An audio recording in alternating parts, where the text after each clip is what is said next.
مولا علی کی نگاہ کیا تھی، علی مرتضیٰ کی نگاہ کیا تھی۔ ایک مرتبہ صبح کا وقت ہے، صبح کے وقت میں میرے مولا نے اپنے غلام کو بلایا اور غلام کو بلانے کے بعد فرماتے ہیں جاؤ اور جا کر کے دیکھو فلاں محلے کے اندر میاں بیوی آپس میں جھگڑا کر رہے ہیں، ان کو میرے پاس لے کر کے آؤ۔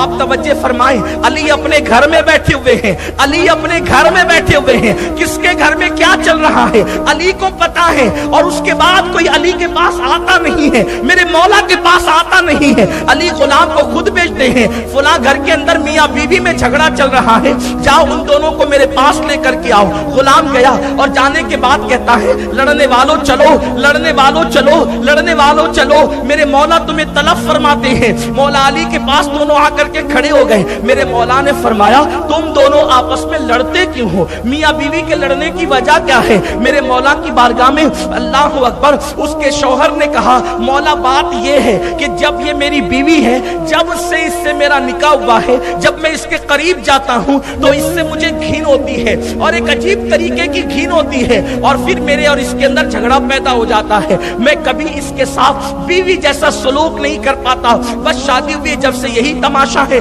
جب شادی ہوئی جب سے یہی معاملہ ہے۔ میرے مولا نے فرمایا ابھی تیرا مسئلہ حل کر دیتا ہوں۔ مولا نے فرمایا اس کی بیوی سے کہ دیکھ میں تجھ سے جو کہوں سچ کہنا، میں تجھ سے جو کہوں سچ کہنا۔ اس کے بعد اس کی بیوی سے فرمایا بتا تو نے کسی شخص کے ساتھ کیا زنا نہیں کیا تھا، زنا نہیں کروایا تھا؟ اب چونکہ علی کی بارگاہ تھی، اس کو پتا تھا کہ جو علی اپنے گھر میں بیٹھ کر میرے گھر کا جھگڑا جانتا ہو پھر وہ یہ سب معاملات نہ جانے گا۔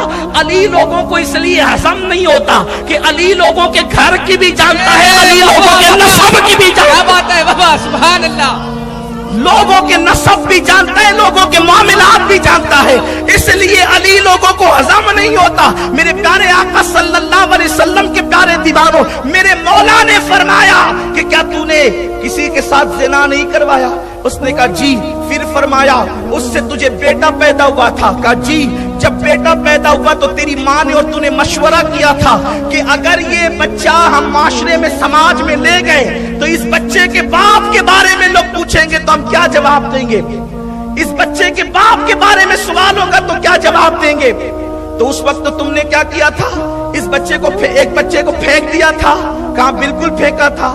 کہ اس بچے کو جب پھینک دیا تھا اور تم ماں بیٹی چلی تھی تو اس وقت ایک کتا آیا تھا اور وہ کتا اس بچے کو کھانا چاہتا تھا تو تیری ماں نے اس کو پتھر مارا تھا، کتے کو پتھر لگنے کی بجائے کتا تو بھاگ گیا تھا، لیکن اس بچے کے سر میں پتھر لگا تھا، بالکل لگا تھا، پھر اس کے خون نکل رہا تھا تو تم نے اس سر پہ پٹی باندھ دی تھی زخم پہ، کہا بالکل ہوا تھا۔ اس کے بعد میرے مولا نے اس نوجوان سے کہا ذرا اپنے سر سے ٹوپی ہٹا یا اپنے سر سے رومال ہٹا۔ اس نے جیسے ہی ہٹایا تو زخم کا نشان موجود تھا۔ میرے مولا نے فرمایا یہ تیرا شوہر نہیں ہے، وہی تیرا بیٹا ہے جس کو تو جنگل میں پھینک کر کے آئی تھی اور بعد میں تم نے اس کے ساتھ نکاح کر لیا۔ قدرت کو منظور نہ تھا کہ ماں کے ساتھ جو ہے وہ بیٹا اس طریقے کی حرکت کرے، تو اللہ نے تجھے بچانے کے لیے دیواریں قائم کر دی تھی۔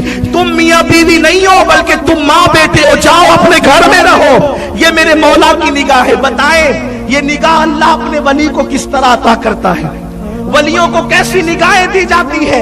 میرے پیارے آقا علیہ السلام کے پیارے دیوانوں، اس طرح کی روایتیں پڑھی جائے دفاتر کے دفاتر جو ہے بھر جائیں، اس طرح کی راتیں کم پڑ جائیں، اللہ نے ولیوں کو وہ نگاہ عطا کی ہے۔ اسی لیے ولی کبھی کبھی لوگوں کو ہضم نہیں ہوتے تھے، کیونکہ اولیاء اللہ کی شان کیا ہوتی ہے؟